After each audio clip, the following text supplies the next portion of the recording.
Mr. Thompson, I understand, laid to rest earlier today in Minnesota. The officer quickly recognized the male as the suspect from the shooting. And within several seconds of the first contact, he had asked the suspect if he had been in New York City recently. And that really invoked a physical reaction from the suspect. He became visibly nervous, kind of shaking at that question. And he didn't really answer it directly. So that statement alone really said a lot. And the suspect didn't have to say a lot after that question to show that he was very nervous at that point.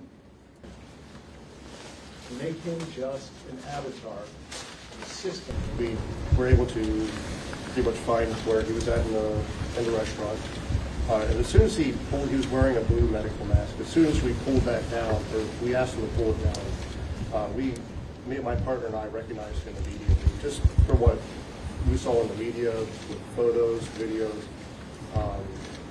We just didn't even think twice about it. We knew that was our guy, but he was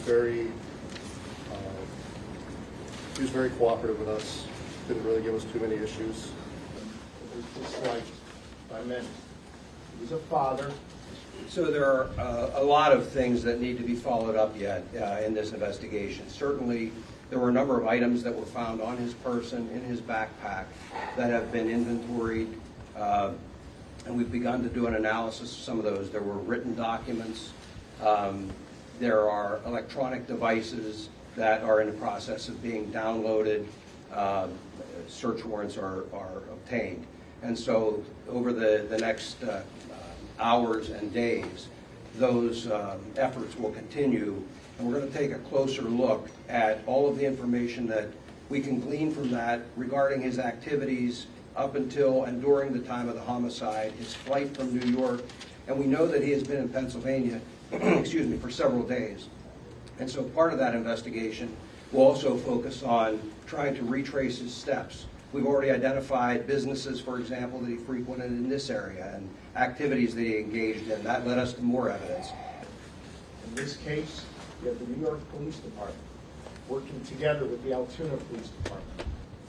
Violence can never be used to address political differences or to address a substantive difference or to try and prove some ideological point. That is not what we do in a civilized society. That was true in Butler. It was true in New York City. And it's true anywhere. That is not how you make progress in this country. The suspect here, who shot at that CEO and killed that CEO, is a coward, not a hero. And we need to make sure that in this country, we get back to having a civil discourse about our differences. And that is an important lesson coming out of Pennsylvania, and it is one that I think the rest of the nation needs to hear as well. As the conversation continues about this case, let's be mindful not to dehumanize